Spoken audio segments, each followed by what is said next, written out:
The brain is an amazing and complex organ. And while many people are fascinated by the brain, they can't really tell you that much about the properties about how the brain works because we don't teach neuroscience in schools. And one of the reasons why is that the equipment is so complex and so expensive that it's really only done at major universities and large institutions. And so in order to be able to access the brain, you really need to dedicate your life and spend 6.5 years as a graduate student just to become a neuroscientist to get access to these tools. And that's a shame because 1 out of 5 of us, that's 20% of the entire world, will have a neurological disorder. And there are 0 cures for these diseases.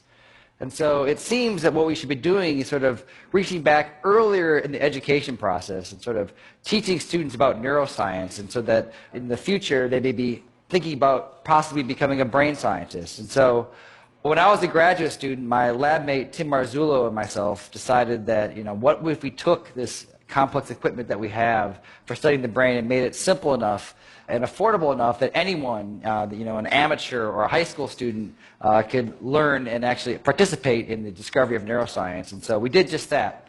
A few years ago, we started a company called Backyard Brains, and we make DIY neuroscience equipment. And I brought some here tonight, and I want to do some demonstrations. You guys want to see some? All right. All right, so I need a volunteer. So right before, what is your name? All right, Sam. I'm going to record from your brain. Have you had this before? No. Okay. All right. I need you to stick out your arm for science. Roll up your sleeve a bit. All right. And so what I'm going to do, I'm putting electrodes on your arm, and you're probably wondering, I just said I'm going to record from your brain. What am I doing with your arm?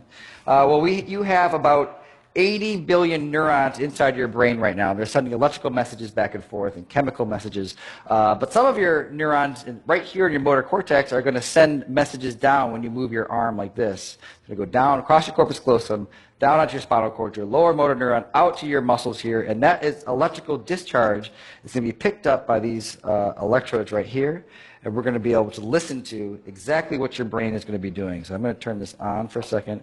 Have you ever heard what your brain sounds like? No. All right, let's turn it on. So go ahead. Whenever you go ahead and squeeze your hand. All right, so what you're listening to, so this is your motor units that are happening right here. Okay, so let's take a look at it as well. So I'm going to stand over here.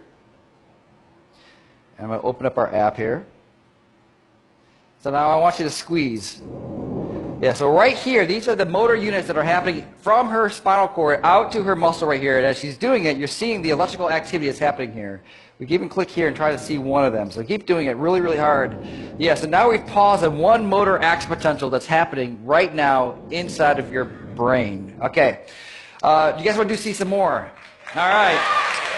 That's interesting, but let's get it better. Okay. I need one more volunteer. Okay, what is your name, sir? Miguel. Miguel, all right. You're going to stand right here. So Miguel, when you're moving your arm like this, your brain is sending a signal down to your muscles right here. I want you to move your arm as well. All right, so your brain is going to send a signal down to your muscles. And so it turns out that there is a nerve that's right here that runs up here that innervates these 3 fingers.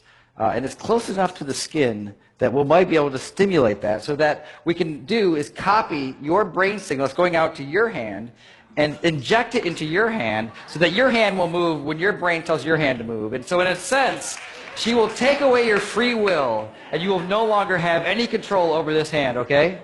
You with me? All right, so I just need to hook you up. All right, so I'm going to find your ulnar nerve, which is probably right around here. You don't know what you're signing up for when you come up and... So now I'm going to move away, and I'm going to plug it into our human-to-human interface over here. Okay, so Sam wants you to squeeze your hand again. All right. Do it again. All right, perfect. So now I'm going to hook you up over here so that you get this. It's going to feel a little bit weird at first. This is going to feel like a... when you lose your free will and someone else becomes your agent, it does feel a bit strange. So I want you to relax your hand. All right, and Sam, you're with me? All right, so you're gonna squeeze. I'm not going to turn it on yet, so go ahead and give it a squeeze. All right. So now, are you ready, Miguel? Ready as I'll ever be. Okay, so I've turned it on, so go ahead and turn your hand. Do you feel that a little bit? No. Okay, do it again. Oh, a little bit. A little bit?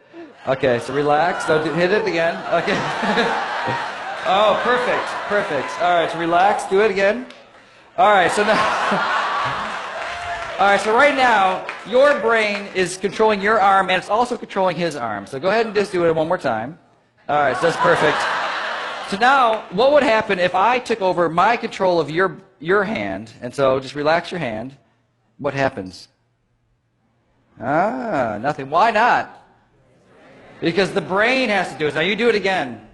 All right, that's perfect. All right, well, thank you guys for being such a good sport. This is what's happening all across the world, electrophysiology. We're going to be on the neural revolution.